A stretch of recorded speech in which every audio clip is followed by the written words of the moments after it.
Hey, happy Friday, the Friday before Halloween. Welcome to the Referral Center. It's Friday, the 30th of October, 2020. And as you can see, I'm kind of dressed up for Halloween here. Pulled this out of my closet, call myself the tacky tourist right here, ready to go to Cabo San Lucas and get some warm weather. And here my co-host is Ken Bynes. Here. I did dress up today. I honestly forgot today was the 30th. I was not expecting it because I wanted to come in like Assassin's Creed, have it looking like I was Altair or something. Some Templar Knight. Oh, shit. How's the weather looking like today, Eric? Oh, let's see what out today. Oh, we got sunny skies. Believe it or not, if you're going out trick-or-treating, I don't know if you can go trick-or-treating, but it should be nice and clear out there. That's a first. I don't know if they're going to be having the trick-or-treating. I know sometimes they have those candy chutes where you fire the candy down there as PVC tubing, but it should be nice if you are going to be going out there tomorrow. So I wanted to get like a candy gun so I could shoot it at the kids, like like a t-shirt gun, but like a candy gun. That would be good. Put some like a shotgun. Boom. Yeah, put some M&Ms in there. Yeah, they won't be mad because they're getting hit with candy.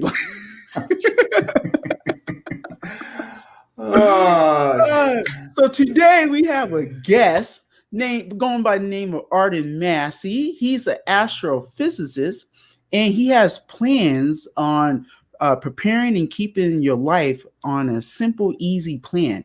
So today we want to invite him and introduce him to you guys and our wonderful viewers, and just hear him out and hear what he has to say. He's been actually spitting some really, really cool facts that I even been using in my daily life. So I would love to introduce Arden Massie to the show. Okay, let's bring on right there. How you doing, Arden? Hey, Arden. How you guys been today? Friday. It's Friday.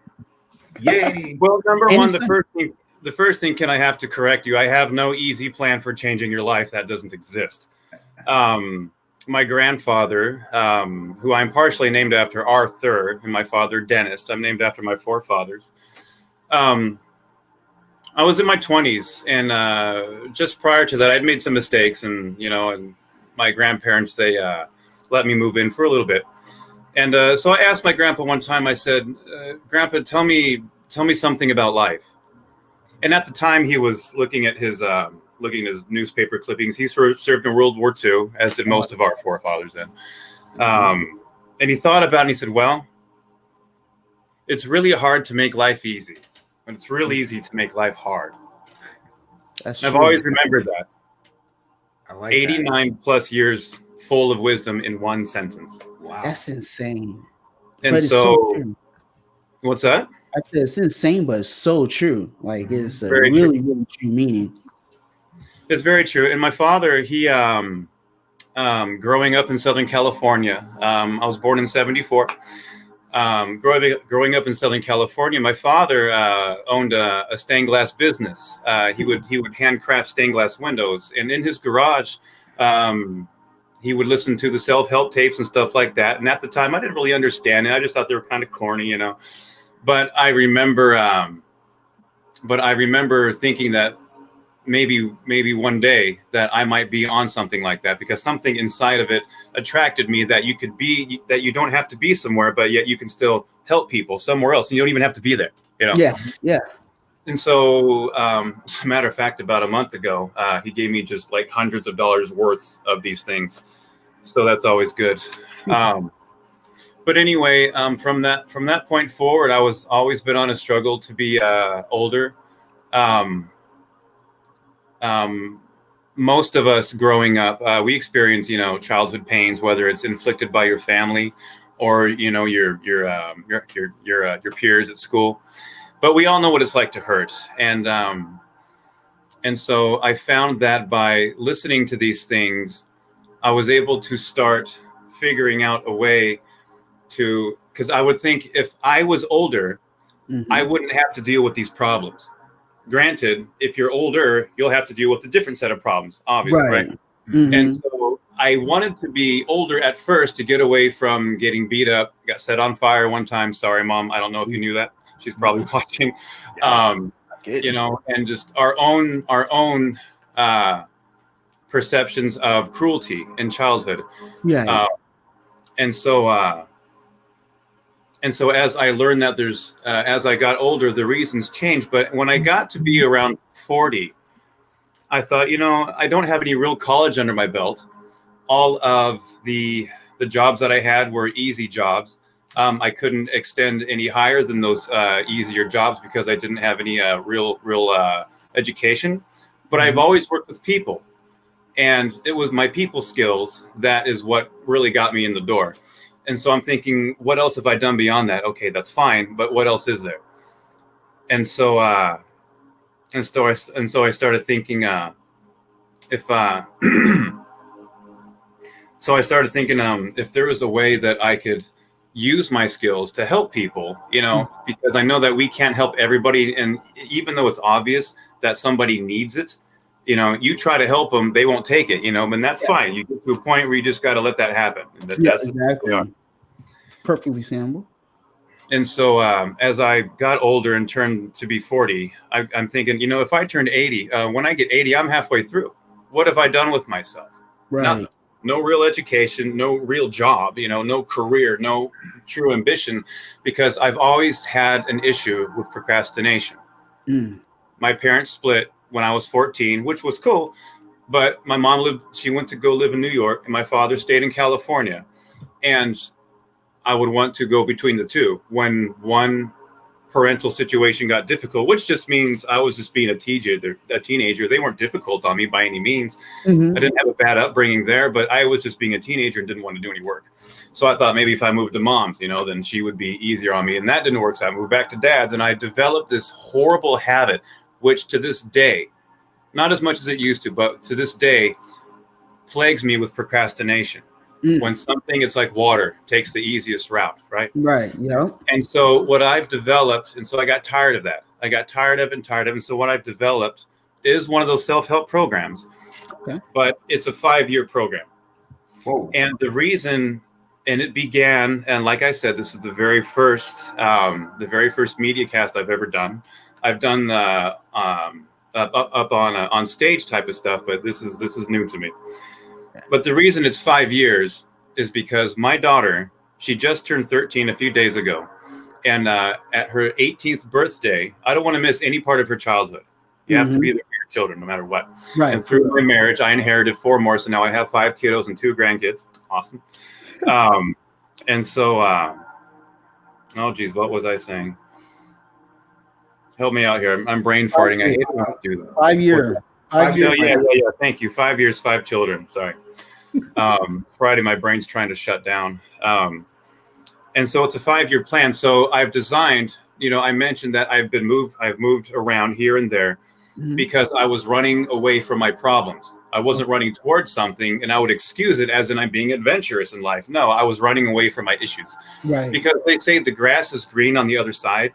That's a total crock, because until you learn how to tend to the ground that you're currently standing on, it doesn't matter where you go. You're going to take that same mentality with you. Does that make sense? You're going to take that same mentality with you of not knowing how to handle where you are now.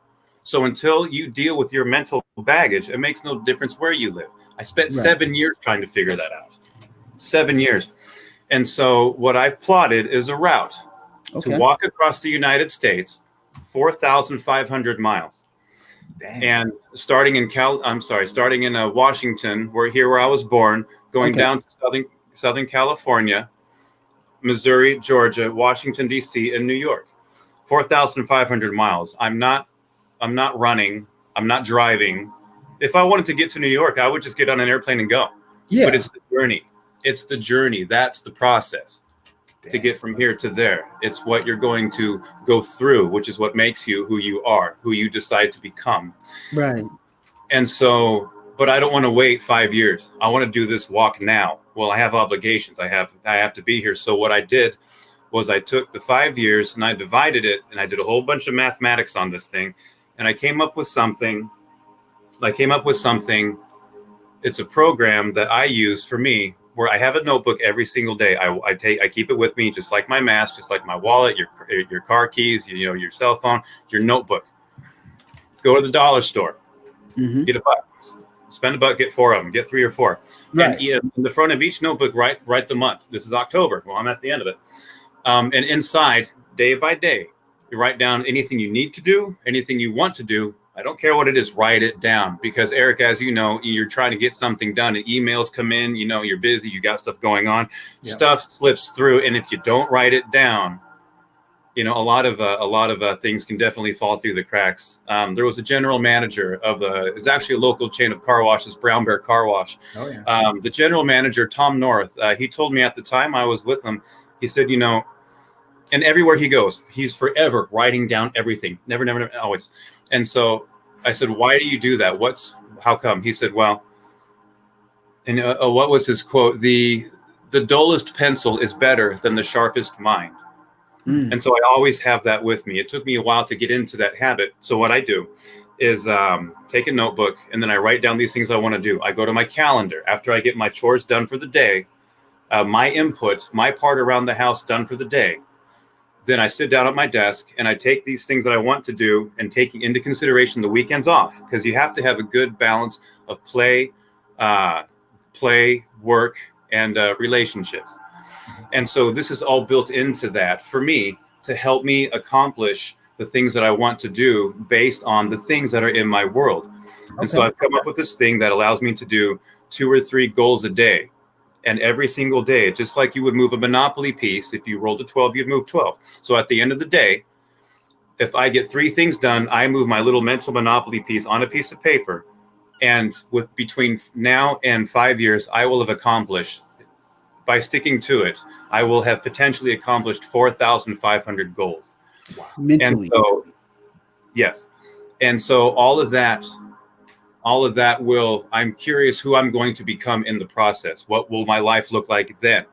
You know, and then once the 5 years is done, then I will take that physical journey.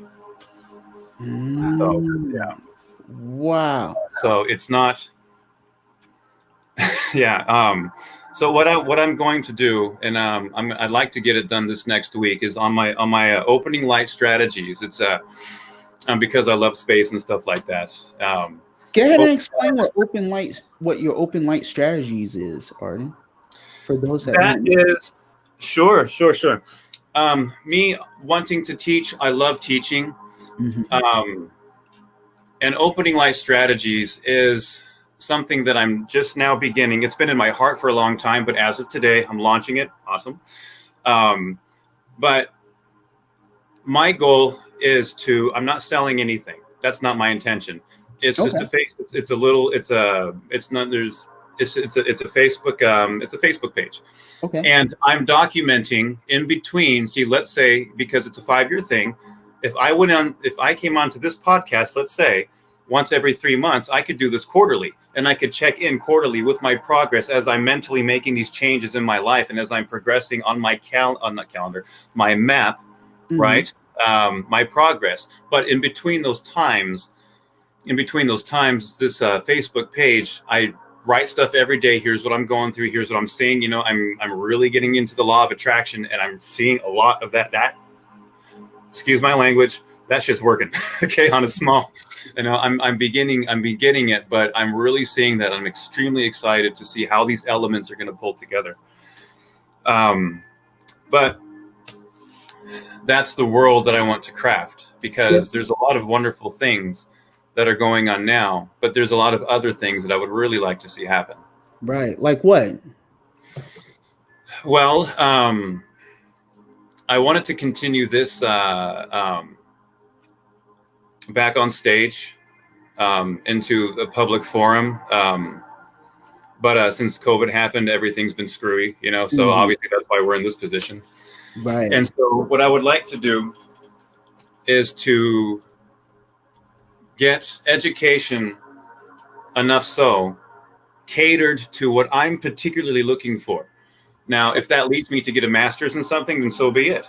I'm also, I love neuroscience, because it's not just how the outer world works. It's also how do we process these things in the inner world. Right. So by specifically, and if I'm not plugging them, but if you go to edX, I think it's edx.com, there's all kinds of courses that you can get into, and they do offer certificates, and so you can be certified in these things. So what I'm looking to do is, while I'm realizing who I'm wanting to become, it's not that I'm becoming a person. I already am that person. It's just realizing it by taking off these things that the world puts into us, and then getting to a point where we're able to just shove those things aside and be ourselves. Right. You know. So to fill my head with as much usable education, to bring that to the public on stage via forum, to have a happy, balanced life. Balanced means that my loved ones, I'm taking care of them the best I can, nurturing them the best that I can, taking care of my education life, because we should always be pushing forwards, looking towards something. Yep. And but also, by this program that I've put together, it gives you the weekends off. I fortunately, and not everybody has this, especially if you're in management. Yeah. And Eric's like, what's he talking about? I get the weekends off. And so it's just, I work Monday through Friday, 6 to 2. It's cool because in the middle of the day, I'm off work. I put in my time. I can come home, get my chores done. Honey, is there anything you need? Can I do anything for you? No, you're good. You want some ice? Okay, cool. I'll see you in a few minutes. And then I have the rest of the day to work on me. And so that's a schedule that works very, very well. I'm working on my job full-time while I am building the rest of my life part-time. And eventually, one will take over the other. And the one thing that I love about astrophysics, specifically, there's two areas. How exoplanets are made. And again, if I didn't say it already, an exoplanet is any planet that is outside of our own solar system. In existence, there's about 4,600 known exoplanets somewhere in there. It takes a while to confirm a planet. But what interests me is what makes a world the way it is. What makes Mercury different from Jupiter, Neptune different from Venus? When I was watching a thing last night where our planets, if you look at a Mercury, Venus, Earth, and Mars, they're all rock hard planets, right? Jupiter, Saturn, Uranus, and Neptune, those are all gas planets. Yeah. Well, I'm like, well, what's the difference? Is because the way a planet is formed, basically, it takes all the debris that's floating around in space, and it all starts to swirl together. There's a little bit of momentum that goes on. And so as that comes together, as it begins to flatten through the center and it spins out, right? And then as it's spinning, there's a lot of central stuff happening. And our understanding is that is what creates a star from all the different gas, and it absorbs so much of this stuff. Our own star is 99.9% hydrogen. No, correction. What I meant to say was our own star takes up 99.9% of all the mass in our universe. It's huge. Yeah. And so, and we are a baby star in size, considering what's out there. Yeah, because you got the white dwarfs and blue giants. So they have crazy life cycles. Yeah. And our sun, this is a different conversation, but like the Earth, our sun also has seasons. Yeah. It not like winter or autumn, but it's how active the sun is. Sometimes it just takes big, deep breaths and it becomes very active. And sometimes it's as if it goes to sleep. You don't really hear. You're talking about the solar flare cool downs that they be having. No? Solar minimum and solar maximum. Okay. Flares do happen, yes, much more so during the more maximum you become, the more your odds are of having a flare. Yes, definitely. And so the way planets are made is that they get their construct from all the debris that's in the atmosphere around them. And that's just what they have to work with, right? But in the realm, and if you could think of football, like when the quarterback's in the pocket, right? That pocket is always changing, right? And he has to understand who's where doing what, while he has his eye on the running back, and he's got to be aware and try to not get sacked. 8 times a game. And not going to mention any names. And so Russell. And so when planets are being formed, they're pulling in all the just the spatial debris, which is explosions from other stars, and it all gets recycled. Cause what's the greatest theory that Einstein came up with, that energy doesn't die but it transforms, right? Energy, energy is, it never goes away. Yeah, it never dies, but Something it else. just transforms. Correct. Yeah, Yeah. it just changes shape. Yeah. And so what I was thinking was, once I began to understand how planets are formed and what makes a world the way it is, Mm-hmm. I began to think, okay, what makes our worlds the way that we perceive them? We go through life born with black hair, black skin, brown hair, brown skin, whatever. We're born with these things, but inside we're also born with, I believe, is absolutely our life's purpose. We get caught up in this construct of material possessions, and we get sucked into this world of everything is on a physical basis, and we're not taught the other stuff until we get tired of our own lives, and we start looking for something a bit more on the spiritual side. Mm-hmm. And so I was thinking, what can we do to change our life? And so if we're like a planet and we're pulling from the atmosphere, just pulling what's around us, that's what's going to produce the outcome. That's what's going to produce the world that we live in. Okay. And so we need to be aware of the things that we're allowing in and out of our lives, because if you think about it, our 5 physical senses are designed to do one thing, and that is to keep this organism alive in this physical environment. You hear a gunshot, you might duck, or you might do something different. You taste something bad and sour, your senses are going to go blah blah blah. It's all designed to keep you away from harm. Yep. You get cold, you're gonna wear a jacket. Right. Exactly. Yeah. And so you can feel on your skin if something is hot or cold, and you'll dress accordingly.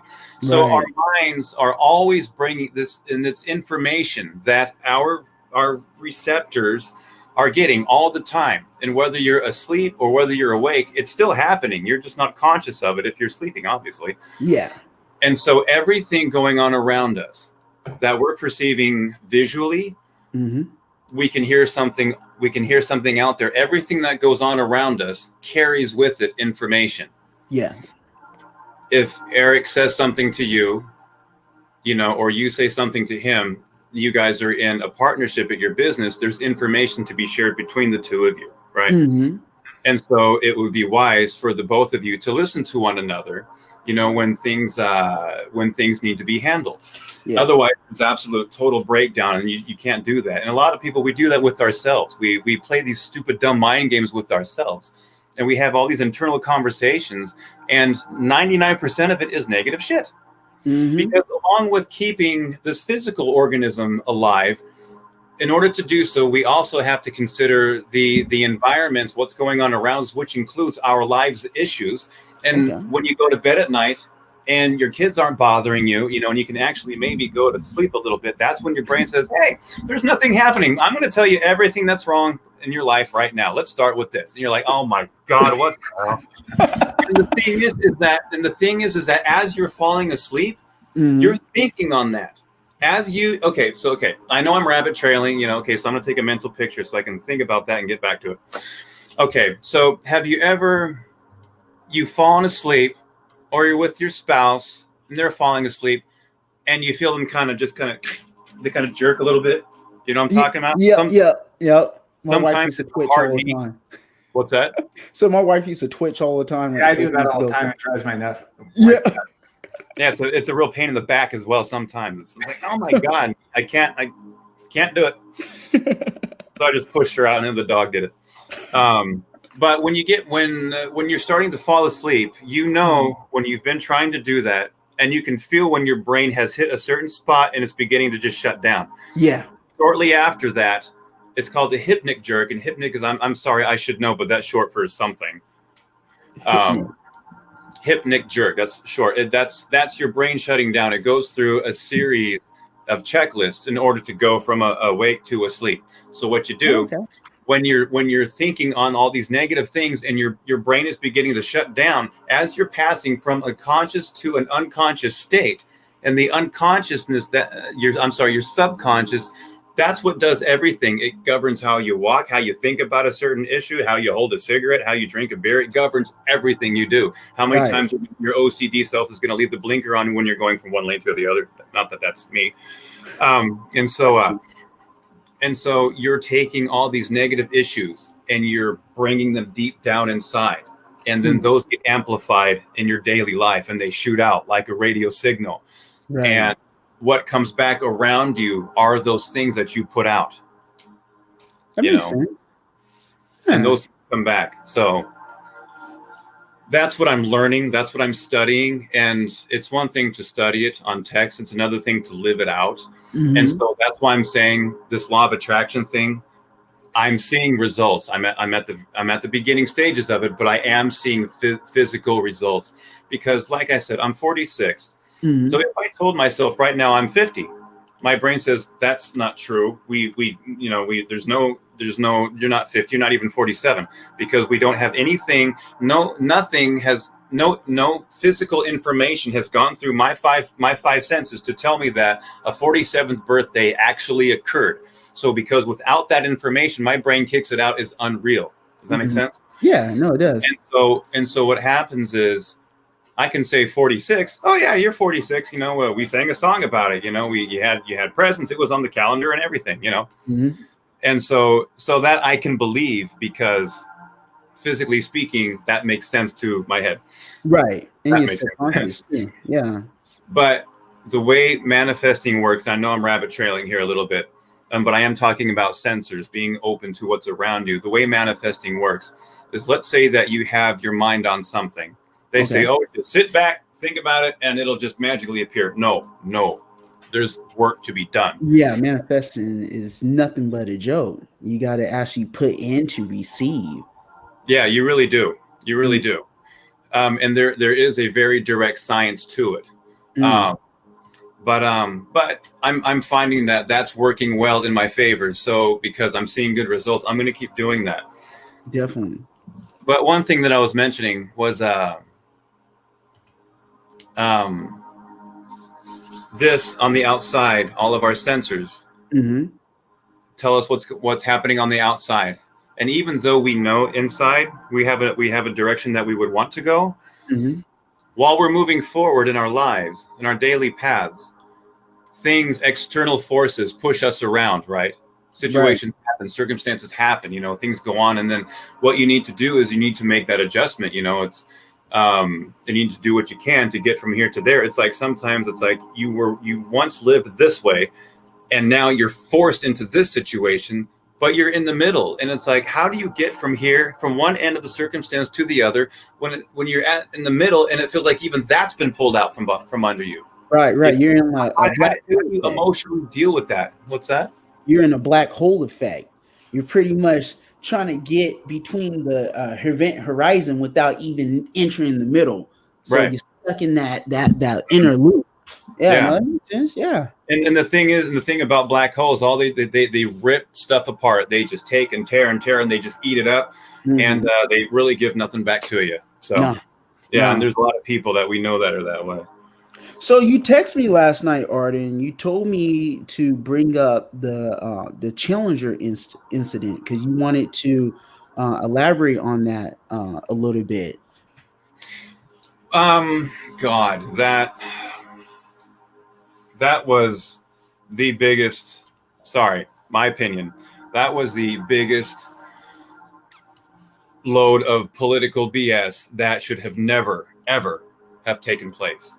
There were so many issues. It wasn't just it was cold one night and they froze. Oops, it exploded. No, they've known that those O-rings, the engineers at Thiokol knew that those O-rings were bad.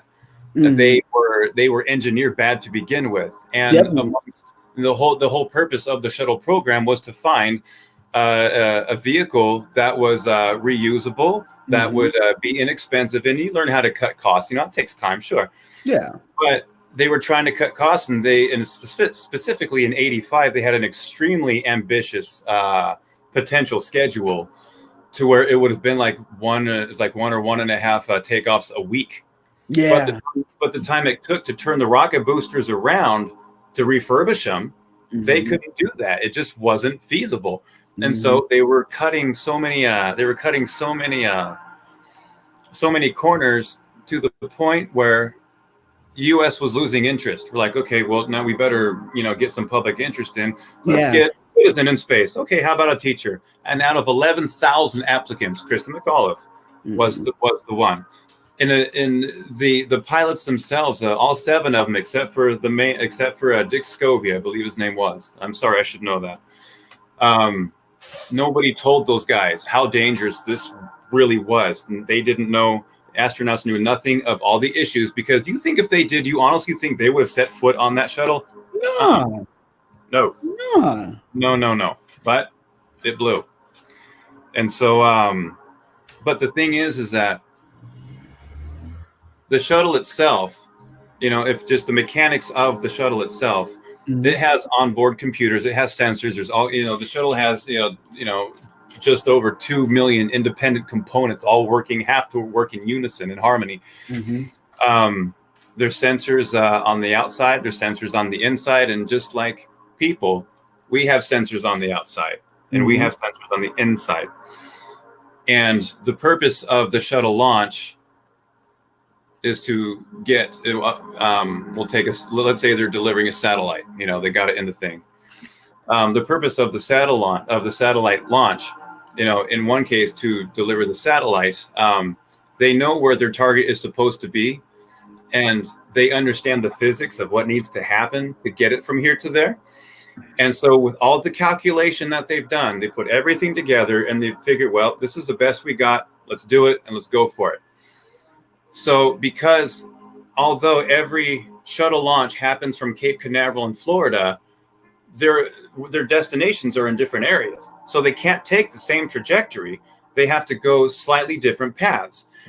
And so what they do is immediately after it goes up, and once the launch clears the tower, it goes into a roll. The purpose of that roll is to change the attitude, and the attitude is the physical position of the orbiter of the vehicle in space.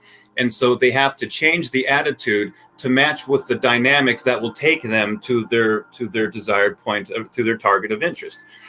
And so it's one thing. It's one thing to set the attitude to a certain position. You can't just leave it there. Again, there's external pressures. There's the wind. There's jet streams. There's all kinds of stuff pushing the shuttle from side to side. And so these onboard, And so these onboard computers, they have to consistently adjust to stay on point, yet be able to maneuver through the atmosphere that they're going through. I looked up the word attitude in this case, and I thought that's really interesting, because attitude, not altitude, attitude, as in change your attitude, is the attitude of a ship is its positioning, which goes on 3 axes, X, Y, and Z. And so depending on, again, the direction they need to go, they have to change it. But we're that way. We're trying to get from here to there. We have a destination in mind, a direction that we want to go. And yes, we've thought it through. It makes sense. But while we're going through it, enduring the turbulence that comes with rising above the situation you're in now, when you're going through something difficult, you could expect that turbulence to happen. Don't think it's not going to happen. Don't think a storm's not going to happen your way. Oh, it's going to. It's just a matter of what face does it take. So when you feel that resistance happening, back off the throttle a little bit, go through it, and then you can gear it all the way back up. And then you'll be in space or whatever direction you're seeing yourself. And so by changing your attitude, changing your mental attitude, the way you're approaching your destination, that has to change consistently, ongoing. For example, these last 2 weeks at my job have been specifically difficult because a lot of my guests are very difficult people. And so I realized that this job isn't going to change. There's no one thing that I can do to any of these people that's going to make any kind of difference. And so living that through, I realized that I'm the one who has to make the change, not towards them. They're not doing anything wrong. They're being themselves. That's what they're meant to be, is themselves. And however that affects me, that's my issue, not theirs. Now, if they say something that comes across me, I can choose to be offended or let it go. And then that's my choice. Mm-hmm. But I realized that I should be thankful to these people that are making my daily life a pain in the ass, because if it wasn't for them, I would not know the hard things that people go through. So there's information to be found in those types of lifestyles. And at the same time, I can look at what somebody's going through, not to compare myself to that, but if I see a characteristic in them, because one guy, I knocked on the door, I'm like, look, it's 11 o'clock. Checkout was well, I've got the money. Well, then you should have paid a half an hour ago. That was the deal. You know that. You're a grown man. I'm tired of babysitting you. Right. And I just pretty much unloaded on the guy. And it was a year's worth of historical frustration. And I just, and I just gave it to him. Yeah. And then I didn't apologize for that, but I later thought about it. And I'm thinking, no, hold on a second. Why am I getting on this guy's case? And after I realized my point of view was not in the right direction. So I changed my perspective. I changed my attitude, how I was positioning myself to go the right way to understand what's happening. Because if things don't, well, everything always happens to me. My life is blah, blah, blah. No, I'm sorry. Things don't always happen to you. Mm-hmm. If they're surfacing, perhaps things are happening for you. Does that make sense? Because they want to be dealt with. They're surfacing now because they want to be handled. And so to take a notebook, write down these things, take your daily life and find out where they can uniquely be placed so that you can flip over these puzzle pieces one at a time. Because if you think about it, if you go to Fred Meyer, or wherever you go, you buy a 100-piece puzzle set. Excuse me for 1 second here.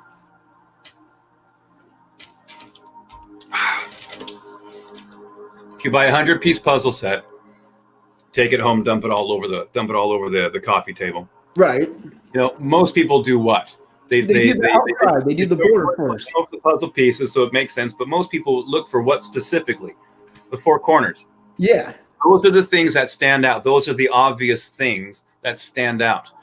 And if you're trying to put a picture together, most people can consider 3 to 4 outstanding things in their life that they're letting go. They know they're letting go. And I know whoever's listening to this, those things are going through their head right now. I guarantee you that. And so most people can pick out 3 or 4 things. Okay, good. Start with those things. Start with the obvious. Put those things in place. Mm-hmm. And as you begin to itemize, it's like moving your furniture from one place to the other. You don't realize how much crap you have until you have to go through all of it. And a lot of it's trash anyway. So don't keep it. Let it go. Mm-hmm. Same thing in here. You begin to itemize your life. Where am I going? What am I doing? What have I done? Not taking what you have with you today to move you forward. Flip over those puzzle pieces, put them in place. And you know the picture, it's on the box. Yeah. You already got it. You already got the picture. Pretty much you're just creating it. You're just creating and putting the pieces together. You are, and you can put together any picture you want. And when you have a picture in mind, mm-hmm. When you have a picture in mind, you start taking steps, which the image I have in my mind has led me, excuse me, Carbon. The image I have in my mind for my future has led me to this very podcast. So taking steps to do that one at a time. And what you'll find is while you're going in the direction that you truly deep down inside harmonically, whatever. Yeah, I feel good about, that you're in sync with. Yeah. When you feel good that you really feel deep down inside, you're going the direction that you think will help you honestly change your life. Things will come into your environment that will help you. You might read something on a billboard that might answer your question. You might hear something on the radio. It's like, oh my God, I never thought of that. And it was just, maybe you're having a hard time putting drugs down and you're not sure if there's any help out there. Well, you might hear something on the radio that says, maybe they're talking about cigarettes, but at the end of the thing, when it said, we'll help you stop smoking, just be patient. Sometimes you'll hear something, But a part of that will continue to ring in your mind, and they're talking still, but something is still, that something in there is resonating inside. That's information to bring into yourself to consider. And so when you're moving forward in the direction you believe that is best for you, wisdom will come your way, or you might have to go through some horrible circumstance to get what it is you need. Right. Does that make any sense? Oh yeah, it took me. I know I talked a lot. I'm sorry. I know I'm very long-winded. Interesting. No, it took me getting hit by a Jeep to, you know, to see the outcome. So I mean, sometimes you gotta get an eye opener, see where you're heading at. Yeah. And so I get where you're coming. So I have a question now. This is definitely gonna be an awkward question, but I gotta know. I have to ask it. Okay, so you have the V2 rockets, right? Which we know that was the Apollos, right? Okay. You have the Columbia shuttle, right? Well, the shuttle. This is where Ken tries to show me up on knowledge. Go ahead, I'm listening. Shuttle. Okay, and then you have a iPhone, or today we're gonna use a Samsung, an Android phone. What has more power? iPhone. Oh, you mean between the two? Between all three. You have. Oh, you mean between these two phones? What has more power, or does this phone or the rocket have more power? What has more mental power? Mental power. Computing power. Yeah, computing power. They're both designed to do very different things. Well, they said that the V2 rocket, the Apollo rocket, was pretty much your cell phone had more power than the chips they was using on that rocket. Yeah, I believe it. Okay. You know where they got where the term computer bugs came from? Where? Back in the day, the mainframes, which were as big as a football field, they get really hot, old school, huge cabinets. So they always had air, tons of air blowing through those big, huge pieces of equipment. And so to get airflow, you needed big holes. And so bugs would crawl up in there into the mainframes of these places, and they would touch circuits and they would short it out. Hence, you've got computer bugs. I like it. I like it. So is there anything else you wanna let out? You want to express to us? Because we're digging it. I'm very interested. Again, this isn't a plug to sell anybody anything. What I'm doing is I'm going on a journey for the next 5 years. And each day I have a calendar, and each day I need to discipline my mind in order to take the world that I'm in now and change it into the one that I would like to see. Approaching how to do that from new perspectives, changing my attitude to get to a different place, changing my positioning, my mental, emotional, physical positioning. And so what I invite are people, anybody, who just want to follow along. That's it. I'm for the next 6 years, 5 or 6 years. 5 years. 4,500 goals. The weekend is built in. Healthy relationships are built into it. My own peace of mind is built into it. And so these are the parameters that are required of my launch into the direction I want to go, into a new world with myself and my family and my loved ones. So how to make that happen comes down to a couple of goals a day.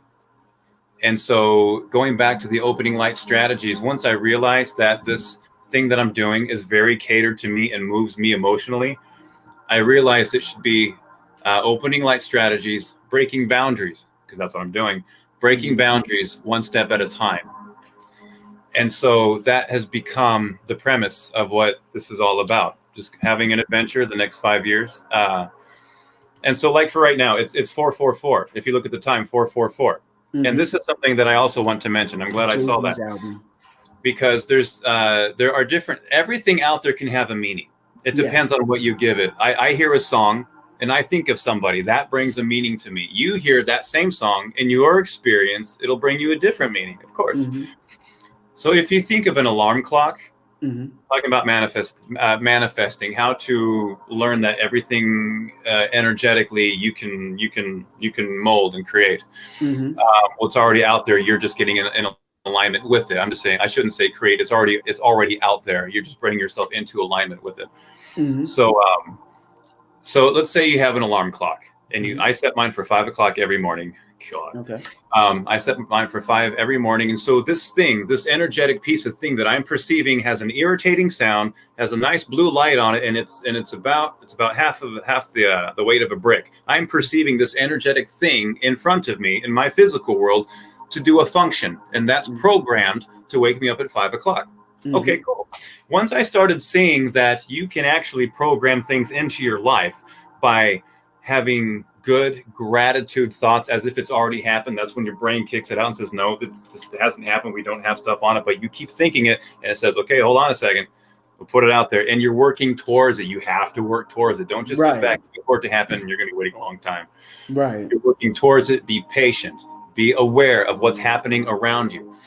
And so I've noticed the very first time I ever saw this unfold in my life was I was driving through 5, and I was heading southbound, and on the left side there's Emerald Queen Casino. Yeah. And the thing said learn how to play Keno or whatever it was. I was listening to the radio at that exact same moment. 3 things happened. Something wasn't me, something guided my eyes toward the sign, and it said learn. Okay. At that exact moment, with the radio on, just normal commercial, heard it a million times. Mm-hmm. The older gentleman said the word learn. Okay. And they came boom at me at the exact same time. So that's 2 things. Where's the third? I believe this thing, this entity, this source, call it God, call it what you will, is something beyond this physical realm, got a hold of me and just did that, and that caught my attention. From that point forward, I've started, I think things, and I say something and I hear it on TV, the same thing said at the exact same time. My wife, I point these things out that are happening, how these quote coincidences are happening, and she's starting to see them open up in her life. So it's beginning to rub off on her as well. Mm-hmm. And so, but what I'm saying is, because you can control, I'm learning how to control these things happening around me. And as you exercise your mental and spiritual muscle, I'm learning that I'm going to work for life. Life is my employer. I mentioned that earlier. Yeah. I have a job. That's just how I bring in energy we know as cash. Yeah. You're pretty much working out. For life. Life is my employer, and my insides, what I was born with, that's my job description. That's my job to learn. That's what I need to bring out in my public. My customers are all of you guys. Right.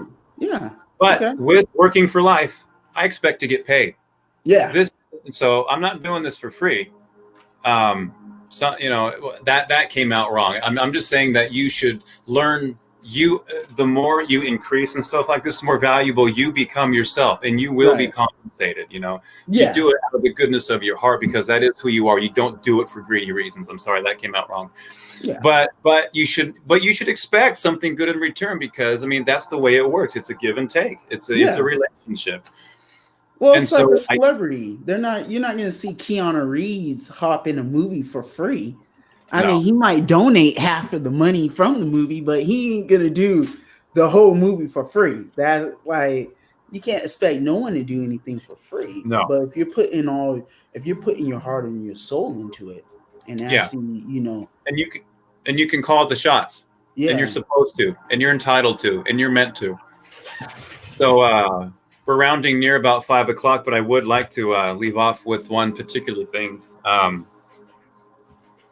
And this was actually the first analogy that really got me into pointing astrophysics in with human behavior. This was the first one that hit me. And once I realized it, I was absolutely floored. And I could not stop at looking at every nook and cranny of the universe for life, understanding ways of doing things. Right. we spoke of the sun briefly a little earlier, and the sun, unlike the Earth, Venus, Mars, and so forth, the sun does not have a solid core. It's too hot. It burns at 27 million degrees Fahrenheit. It's way too hot. What it has a core made of plasma. It has like a plasma core, and inside of that is hydrogen, and they're slamming into one another, creating photons, creating helium. And if you picture Hiroshima, Nagasaki, atom bomb, stuff like that, happening on an absolutely insane level. So what's happening is they're taking two hydrogen elements inside that come from within the core, and they come together and they create something new. They create a piece of light. They create a piece of photon, aka light. And then once that happens, and hear me out, once that happens, then that piece of light, that new thing, goes into the next stage on its way out of the sun into the radiative zone. And that piece of photon bounces in and out of other smaller photon particles. And that can take anywhere from 10,000 to 200,000 years. And so whenever it's darn good and ready, then it makes its way out the rest of the way. And then ultimately we receive it. Because once light leaves the sun, we don't get it until about 8 minutes and 20 seconds later. So it takes time for light to travel, give or take traffic. And so it takes light time to travel. See, Ken got that. And so when we look into the past, when we look into the universe, we're actually seeing the past. But the thing is that, like the sun, we all have a core. This is what occurred to me. Every single one of us has a core that burns deep down inside. And regardless of circumstances that we live through, things we have to deal with, those inner things are unwashable, like our physical nature. It's those things that I believe we're meant to bring out and to open up and to combine into the public, to bring something, to bring our part of why we're here on this world into the world. And so when you see somebody like the inside of the sun, when you see somebody, you are that light, you are that sun, and you have people that rotate around you, people that depend on you, people that look to you for light and love. And so you see a need, and you take something in your mind, and you have an idea, and you have that's cool, I can do this and I can do this. You put those two things together, bam, now you've got something new. Now you've got a new thing, just like the process, nuclear fusion. And so now that you've got that new thing, like the photon particle, or shall I say thought particle, your thought particle bounces in and out of other thought particles, and you're creating this thing, you're developing this idea, this thing that you want to give to somebody. And then when the time is ready, hopefully it doesn't take 10,000, 200,000 years, 20 minutes, a couple months or years, whatever. But when the time is right, and only you know when that is, when the time is right, you take that thing that you just crafted from your nature, and you give it to one of those surrounding worlds, right? And then they will draw from it the nourishment they need, because every world is different. Your light will affect people differently. They'll hear different things about you. And so the way I see myself in closing, under this roof, I'm that light to my family. My wife, she's the planet. We revolve around each other. You can do tidal lock, which is when two bodies stay together. They're always facing each other. So she and I are in tidal lock. The moon is in tidal lock. So is Mercury. But anyways, as far as I know. So I give light. I offer things to her. I give her a foot rub at night. I do the dishes early in the day because her diabetes too needs a warm bath at night. So I have the mechanics of who I am in the role of my family catered to what will benefit my loved ones.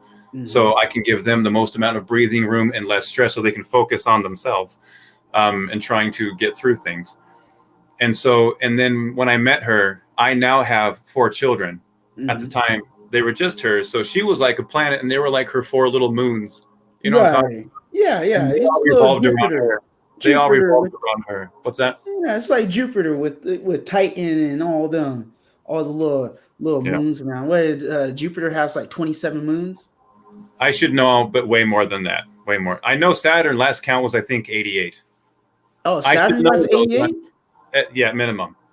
Man, Yeah. man, No, they there's must. Yeah, see, I'm reading old material. I still want to think there's 9 planets in the solar system. They're like, nah, there's 7, but now we maybe found a 10th, but no, there's actually only 2. You know, it's like, Yeah, they're always changing. First it was Planet X, now Planet Dion. Now they keep switching it up. Well, they're finding new things all the time, and when you find new things, you have to be able to classify it. And if something falls in between something, you're like, wait a minute, okay, well then we have to make a new classification for this new thing, and so it goes here. But well, wait a minute. Well, if that's that one, then this also should be in that class. Well, there goes Pluto, and now it's just an asteroid.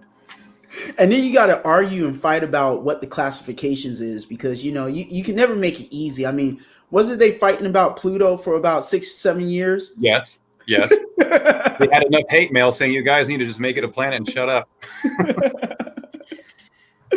Well, Arden, man, I love it that you became part of the show, man. Like, you're really big on astrophysics. I'm more of a quantum physics type of person. Like, Sure. Quantum. Sure. But it was really interesting, a lot of the stuff that you shared. I mean, thank you. For those that are truly listening, I could see where they would be able to take a lot of the information that you shared and actually use it for their daily lives, and even look at life in a different perspective. Just like the story you laid down with the guy that was staying in the hotel longer than what he passed his checkout time. Right. You just went off, but then you started reflecting on yourself and was like, why did I go off? Yeah. And could I handle that in a different way? You didn't look at it in a negative site. You looked at it all positive. So, I feel like you have some pretty strong words, Arden, for real. Thank you.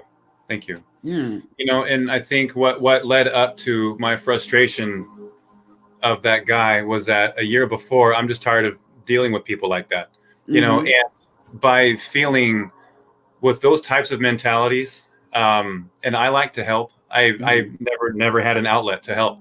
Those types of people, they don't want it. That's fine. And they don't have to have it. But at the same time, wanting to help is trying to burst out somehow, but there was just no outlet. Definitely. And I felt suppressed. I felt completely suppressed. And so even because I was developing bitterness where I was working, I'm like, screw it. I don't like people. That goes against my human nature, and that hurts. Yeah. Going against your own grain hurts really, really bad. Don't do it. Definitely. Well, we got to check out Arden. Thank you. Definitely going to have you back on the show again. Appreciate you, brother. Thank you very much. Thank you for having me. I really do appreciate it. And let's talk in the near future and see what we can do a few months from now. Definitely. And just so you know, 444 is the name of an album that Jay-Z released about 2 years ago. You would think that, wouldn't you? See you, Arden. See you, guys. All right. See you, Eric. Bye. Okay. Whoa, that was a lot. Astrophysics. I didn't know astrophysics went down that deep, Eric. Yeah, it's above my pay grade. I'm more of a quantum physics type of person. Like, even that is way up there. I studied accounting in college. This is over my brain power. But I did like Space Shuttle. I watched the Netflix series on that. That was good. Hey, wasn't that good? Yes. That was a good series. It was sad. It was sad though. They could have prevented all that, but that's NASA for you. You're playing with your life. By the way, it's about 5 o'clock. I'm ready to go home. Leslie, I want to sign off today. Okay. If anyone wants to be part of the Referral Center, go ahead and reach us out at referralcenter.com. And we're checking out. Have a wonderful weekend. Kids, do not go outside. It's not allowed. Take care, everybody, and see you next time. Bye-bye.